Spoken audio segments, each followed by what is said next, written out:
Photo काढा आणि महाराष्ट्रामध्ये पाठवा आणि सांगा खेडचा मुस्लिम बांधव हा रामदास कदम सोबत आहे, सांगा महाराष्ट्रात.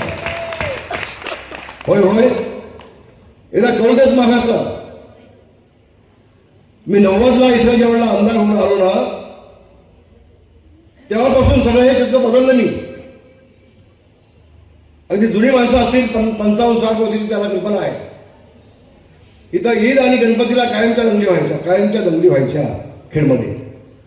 SRPच्या गाड्या बसलेल्या असायच्या पोलिसांच्या समोर, 18-10 गाड्या. आणि 90ला मी निवडून आलो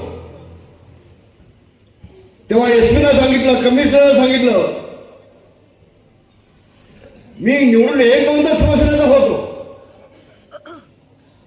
बघा, तुम्ही एकदा निवडून आलात, तुम्ही लोकप्रतिनिधी असता, पण निवडून येण्याच्या आधी कोण हिंदू असतो, कोण मुस्लिम असतो, कोण शीख असतो, कोण इसाई असतो, कोण बौद्ध असतो, कोण तेळी माळी साळी कोणी गवळी असतो, कोण मराठा देखील असतो, कोण शिवसेनेचा असतो, कोण भाजपचा असतो, कोण राष्ट्रवादीचा असतो, कोण काँग्रेसचा असतो, कोण RPIचा असतो.